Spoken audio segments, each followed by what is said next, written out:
lately I've been dealing with some totally unexpected and pretty intense stuff that's been hitting me hard. I'll try to keep it short, but there's a lot to unpack, so get ready for a bit of a roller coaster. I recently got married and I had some big hopes for the day, like any bride would. But things took a turn when my stepdaughter showed up and lashed out like a maniac at me and made a big scene. To really understand where I'm coming from, I'll need to give you some background. So, to kick things off, let me take you back to the story of how my husband, Henry, 48 male, and I, 29 female, first crossed paths almost 2 years ago. I was working as a waitress at a somewhat upscale Italian restaurant bar right in the heart of the city. And before that, I was part of this fantastic little business venture with two of my pals where we would sell upcycled furniture. Everything was going great until one of my buddies got another job and left us hanging. With the workload piling up and business costs soaring, we made the tough call to temporarily shut down shop. And that's how I found myself hustling as a waitress, all with plans to stash away enough cash to continue with the main business in a year or two. Anyway, the restaurant was the place where I first met my now husband. The first time we saw each other, there was an instant spark. I always tried to make conversation with all my customers in hopes of better tips, but with him, I did so just because he seemed so nice and charming. After the first meeting, I found out that he would be at the restaurant every Friday like clockwork. He would wait till my closing time and then would walk me back to my apartment. Sometimes I would take bartending hours at the bar and would find him there. What started as sweet conversations and some jokes turned into deep talks about our lives. It wasn't long after that when he asked me out, and after a little thinking, I decided to take my chances. And that started our rocky yet beautiful journey together. As time passed, we became closer than ever. We would discuss every minute detail of our lives that had happened till now, and even our plans for the future. I told him about my business, and unlike many others, he remained non-judgmental. In fact, he went as far as willing to invest in my venture so that I could get back to it. But I rejected the offer, letting him know that I wanted to do that on my own. He would also tell me about his divorce from his ex-wife, who we'll call Sarah for reference here. Henry would say that after their 22 years of marriage, there was no sense of understanding in their relationship. And due to various incidents of miscommunication and misunderstandings, they came to a mutual agreement that it was better to get separated. Although at that time the idea of separation seemed like a drastic change to him, he also believed that it was for the best to not be involved in such a toxic and unhealthy relationship. He would often say how his talks with Sarah were more civil now, maybe because they were not bound by a suffocating marriage anymore. Almost 3 years have passed since Henry's divorce, and he wasn't as affected by it anymore. But now his major concern has been his 27-year-old daughter, who we will call Emma. Let me tell you a little bit about her. She is a beautiful young woman who graduated from an Ivy League school, and at that time she was traveling throughout Europe. When Emma learned about my relationship with her father, she didn't exactly give us a warm welcome. It was also because Henry and Sarah's split hit her hard, even though she was an adult when it happened. It seemed like everybody was well aware of her attitude problems, and this became clear when I attended some parties with Henry, and many of his friends would tell me how different Emma was from her father and didn't know where she got her anger from. They would jokingly wish me luck and tell me to enjoy the calm while it lasts. Due to all of these suggestions, I was mentally prepared to put in my best effort to establish a good and at least a civil relationship with her, understanding that she might have a critical view of her father's girlfriend, who happens to be just 2 years older than her. The difference between our social status didn't help either. While Emma's father led one of the most renowned firms in the city, I was a mere waitress desperately trying to rebuild her small business. It would be a lie if I said that I myself didn't have second thoughts due to the judgment that we will face for this age gap and difference of status in our relationship. However, as I got to know my husband better, any concerns I had about all this stuff seemed to fade away, and that is why I thought that it would not be too hard to reason with a grown adult. I could not have been more wrong. So even though Emma's father gave me thousands of warnings, I was hopeful that when Emma saw that I had no bad intentions for her father, she would develop a liking for me. That is why I was the one to suggest her father invite her to dinner so that Emma and I could get to know each other. Although he was a little hesitant about this, he complied and kept apologizing in advance in case it went south. And boy, oh boy, did it go south. From the moment Emma stepped into the room, the environment became tense. As she entered the room, she looked at me up and down with disgust like I was some wild animal. I could tell that she was judging my clothes.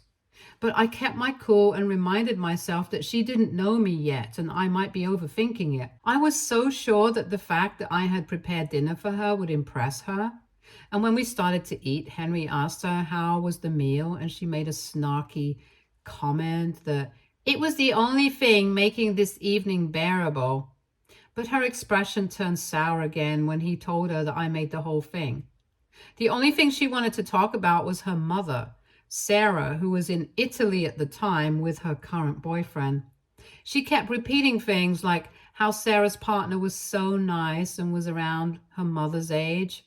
Henry was visibly angry, but I kept telling him silently to be quiet and to not say anything right now. But now all my hopes for reconciliation were fading. The final nail in the coffin for Henry was when Emma said that her mother's boyfriend had his own business there, and so clearly he wasn't in a relationship with Sarah for her money. The implication was very clear that I was nothing more than a gold-digging waitress trying to trap her father. Henry got up and called it a day, asking for Emma to leave. But that was not the end. She threw an even bigger tantrum when she got to know that her father and I had been living together for a while. After a long, chaotic evening, I decided that I would stay at my friend's place for the night since there was no chance that Emma was leaving and I could not take any more of her comments. Henry tried to get me to stay, but I explained to him that this was the only thing we could do right now to avoid further fights. The next day, I returned and found out that Emma had left in the morning. Henry and I had a long talk, and he told me that he let his daughter know that the dinner invite was not to seek her approval or opinion. It was simply us letting her know that we are a couple now. She has to either be okay with it or deal with it in whatever way she likes. It's safe to say that just like all the other stuff, Emma didn't take this well either.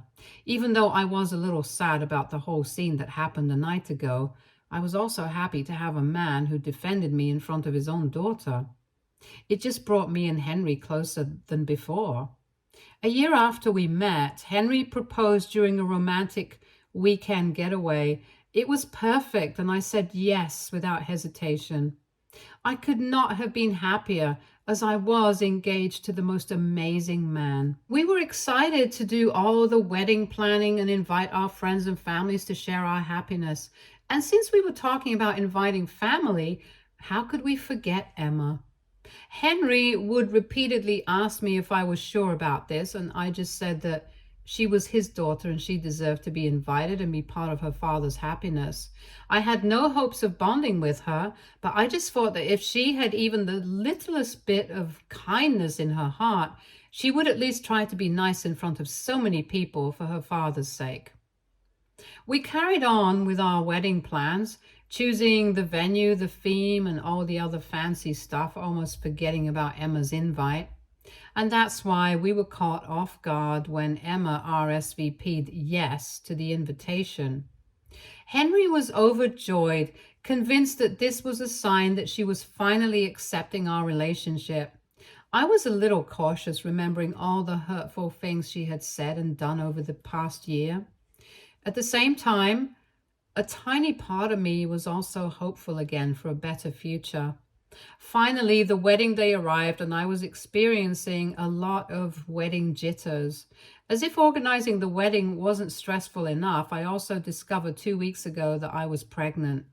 Henry and I were delighted, to say the least. As we were about to start a new life, we had a new pal to make the experience even more fun. We decided that we would make this announcement during the reception, as what better moment to share such big news with all our friends and family gathered. As the ceremony began, everything was perfect. I saw Emma in the crowd and took a sigh of relief. Even though she still had a mean expression on her face, I was content enough with the fact that she was there. That's all that mattered at that time. I walked down the aisle and got married to my man. My happiness knew no bounds, and at that moment, no grudges with anyone mattered. I remember thinking that everything was great and everything was going to be okay. As the reception began, I couldn't help but observe the guests and their reactions. One person in particular, Emma, who had been quiet during the ceremony, seemed to have changed as the celebration kicked off. She started visiting the bar frequently, and it became apparent that she was not going to be quiet for long and would definitely have something to say. I saw her bump into multiple people, and instead of saying sorry and apologizing like a decent human being, she looked like she was ready to pick a fight. Ignoring all of that, our guests sat around a big table, and Henry got up to propose a toast. And towards the end, he broke the big news to everybody. There was a series of gasps and applause, and my mom and dad came to hug Henry and me. People were congratulating us, and the room erupted with excited chatter. Everyone was so happy. But all of a sudden, we heard glass shattering and saw Emma on the other side of the room. She was fuming and was so angry that I could see smoke coming out of her ears. I saw her running towards me and calling me things I can't even say here. When she saw that she could not lunge at me as I was surrounded by so many people, she went to the guests and started shouting whatever came to her mind. She started acting like a maniac and yelling stuff like this was all my plan from the beginning, that I wanted to baby trap her father, and that this wedding was only happening because of that. I was robbing Henry of his money, and she knew that I would divorce him as soon as I got my alimony because I was nothing but a cheap waitress. My husband tried to stop the situation from escalating, but that ship had sailed a long time ago. While I was completely in tears, overwhelmed by everything falling apart, my husband finally lashed out. As soon as the word alimony came out of Emma's mouth, Henry called Emma out that she was in no position to call someone else a robber when she had been anything but a saint since her parents' divorce.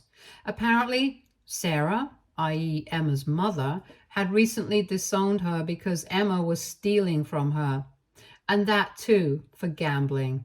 Emma had gambled all her mother's money at several casinos in Vegas. When Sarah asked her about this, Emma said that she was making an investment in some companies.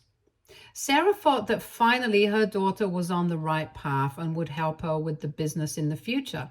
But in reality, Emma had maxed out her mother's credit cards, nearly bankrupting her. It wasn't until Sarah found Emma's hidden credit card bills that she had the audacity to blame her mother for not giving enough attention after the divorce. Emma had twisted this story to gain her father's sympathy and told him not to talk to her mother about this. She guilt-tripped him into paying her high bills as Henry was not able to spend much time with her, and this is the least he could have done. Henry thought it was important for him to know Sarah's side since Emma had a history of lying, and seems like he was right and Emma was up to no good. Emma was out of words to say. She was embarrassed but visibly angry, and if I'm being honest, I was scared that she would attack me or somebody else from my family. Henry calmly but sternly told her that he was not paying for her luxury anymore, and he was done enabling her bratty behavior.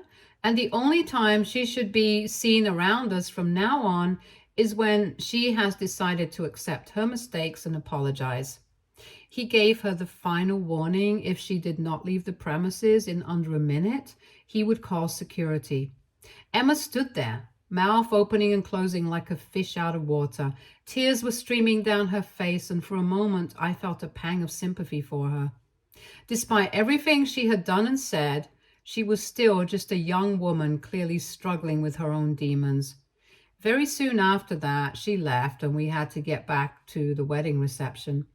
We apologized for this unfortunate incident and decided to move forward with the celebration. Even after this whole embarrassing situation, Henry and others consoled me and ensured that one day we would laugh at this. At the end of the day, Henry and I were married. After the wedding, a week passed very quickly. Between settling into our new life as a married couple and preparing for the baby, John and I barely had a moment to breathe. We had completely forgotten about Emma, and she had also gone radio silent. But clearly, with her, this was not a good sign. We also told Sarah about this, and she herself was very disappointed in Emma. She was used to her theatrics and was not ready to talk to Emma either, as she had left her in debt as well. This whole situation had left me torn. The most annoying thing about all of this was that Emma is not 17. She's 27, for God's sake. At what point would we stop making excuses for her behavior and expect her to act like an adult? Still, for Henry's sake, I tried to be understanding. I knew he was torn between his love for his daughter and his commitment to our new family. It wasn't an easy position to be in, and I admired his strength in dealing with it all. About a month after the wedding, just as we were starting to settle into a new normal, Emma finally reached out. It was a text message sent to John late one night, which simply said, "Dad, I'm sorry, can we talk?" After a long discussion, Henry and I decided that he should meet and have a nice, sensible chat with her about all the stuff and how we can put it all behind us. If all of this was too hard on her, they could also try for family counseling or therapy so that everything is sorted. But the miracle that we were hoping for did not exactly happen. Henry came back looking all tired and drained and said that there was a whole lot of screaming and shouting. It is kind of funny. We thought that if they met in public, then Emma would at least pretend to be rational. But there was no chance of that. Emma could lash out anytime, anywhere, without any care for the people around her. After loads of convincing by Henry, she had agreed to go to therapy. She also said that the divorce hit her hard because Henry and Sarah were the only thing she had as friends and family, and all of that was gone in a day. And then Henry dating me, marrying me, and then starting another family struck her in the worst way possible. I'm guessing that she felt replaced and forgotten. I get all of the stuff she was saying, but again, wouldn't it have been far better if she just conveyed this to us like a normal human being? I personally would have made an effort to make her feel included. But no, she had to go all opera villain on us. Instead of blaming and screaming at everyone around her, she could have made genuine efforts to make new friends. All of this seemed pretty much okay, and I could see that with little work, everything could be fine in the future. But here comes another hiccup. Henry said that Emma could take her time, but at one point she had to apologize for all the things she called me at the wedding, and also for all the snide remarks made earlier. Emma got angry and made it clear that the only thing she was sorry for was blackmailing and lying to her parents, and she didn't regret lashing out at me at our wedding, and again warned Henry that I would steal and called me a cheap waitress again. If only she knew that the only reason Henry agreed to talk to her was because this quote, unquote, cheap waitress convinced him to. Not only this, but right after apologizing, she again tried to convince her father to lend her some money. Henry is distraught after this and is the most affected by everything. On one hand, she is his daughter, who he loves a lot, but at the same time, she's acting like an insane person. So here I am looking for any advice and to find a solution to this unending problem. Please let me know your thoughts on this whole thing. Am I in the wrong? What else can I do to make it a little easier for my husband? Would love any suggestions because my pregnant self is out of ideas. Update 1.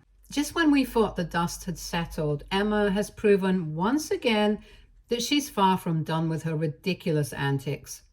It seems the concept of rock bottom is foreign to her, as she's now threatening us with legal action. Can you believe it?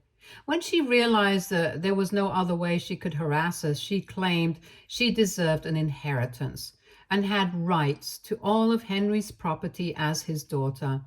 The audacity is truly mind-boggling. We got wind of this latest development through our family grapevine. Apparently, Emma's been running her mouth at family gatherings, boasting about how she's going to take us for all we're worth. It would be funny if it weren't so infuriating, but here's where it gets really interesting. We've discovered that Emma isn't working alone in this scheme. A while ago, Henry had an ex-business partner, Steve, who stole some money from the company. When Henry found out about this, he cut ties with him and made sure Steve couldn't do business in their industry again. He's been nursing a grudge ever since, and now he sees Emma as his ticket to revenge. We think Steve's been filling Emma's head with all sorts of legal jargon and false promises, and has convinced her to give us a fair warning before taking the matters to court. It's pretty clear that Steve is manipulating Emma's greed and bitterness for his own ends, probably hoping to get a cut of any settlement she might win. But here's the kicker. Emma and Steve have grossly underestimated us. They seem to think their threats of legal action will have us shaking in our boots, ready to hand over a chunk of change to avoid a court battle. Little do they know we're more than prepared for whatever they might throw our way. First off, Emma's actions have set in motion consequences she clearly hasn't considered. In light of her recent behavior and past transgressions, Henry has been in talks with one of the top estate lawyers in the state. We're in the process of updating his will to exclude Emma, with detailed reasoning provided. We did not want matters to get this worse, but now we don't have much of a choice.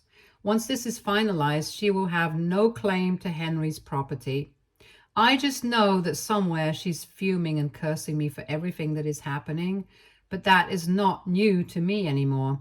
Emma's behavior has been so bad with people that many of our friends and family assured us that if this is taken to court, they will testify in our favor. And our biggest defense is the evidence we have of Emma's financial crimes against her own mother. We're talking bank statements, forged checks, credit card statements showing outrageous purchases, the works. Emma nearly bankrupted her mother, stealing hundreds of thousands of dollars over the years.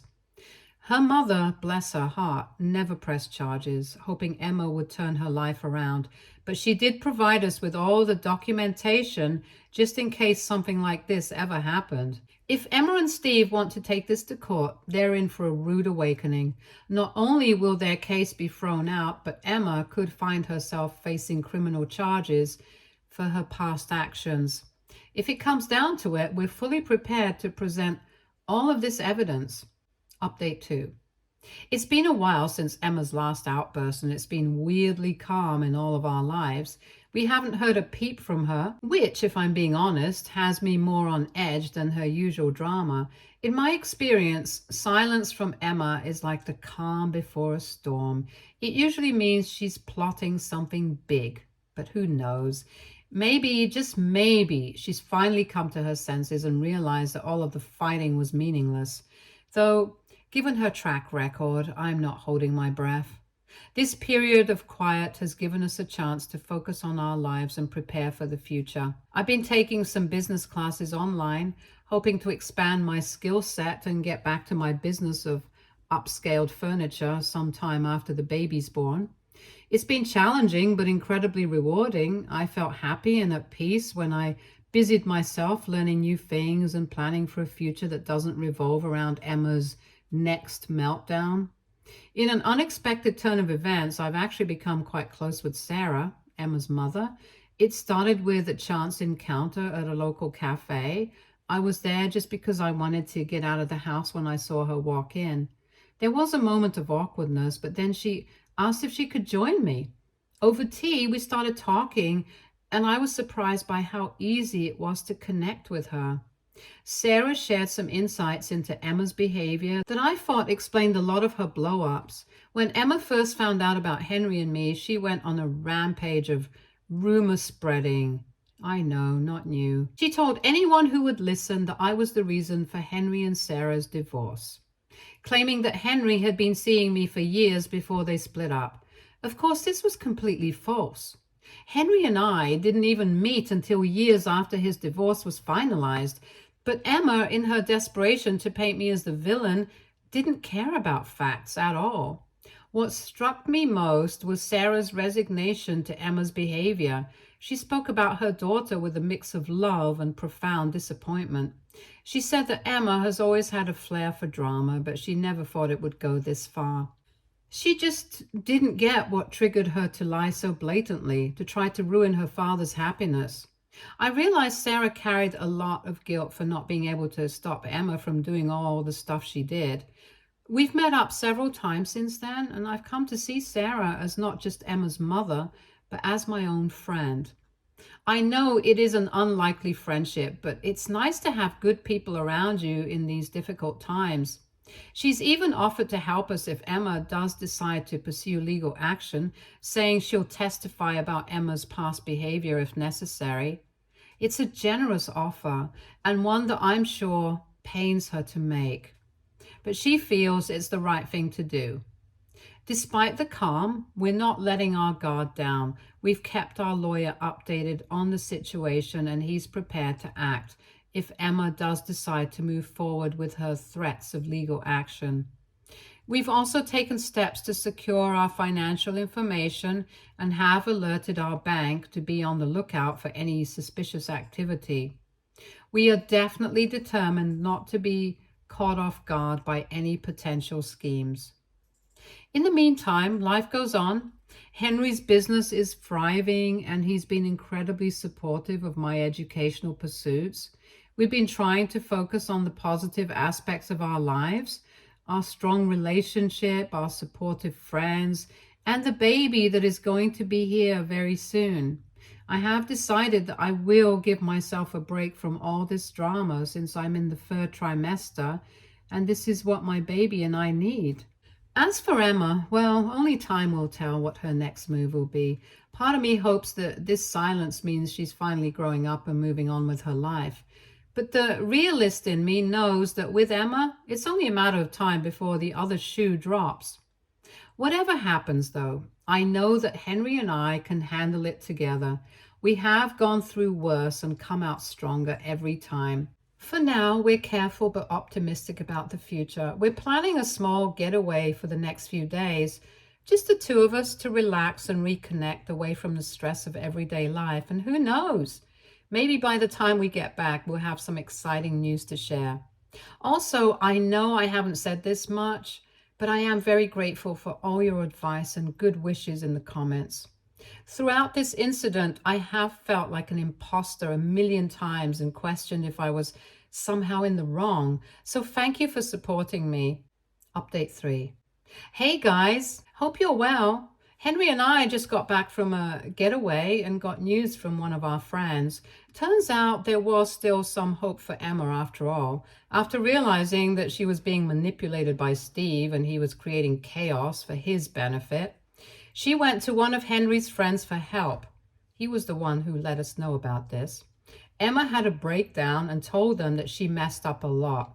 After letting her stay for a day, Henry's friend suggested she talk to her parents and genuinely apologize about everything. Emma said that she had caused way too much damage and was ashamed to talk to them. Henry's friend suggested if she wasn't ready to reach out to her parents, the best she could do is get a job so that she could at least get a place to live for herself. This would also prove that she had learned her lesson. and is not dependent on her parents' money for survival. So Emma started giving interviews at various companies. Henry's friend has offered her a place till she gets a job.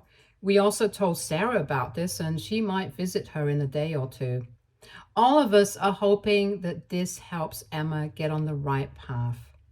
Even though Henry is still pretty angry with her, I'm sure he'll also come around. Stay tuned for more stories from Argo Relationships.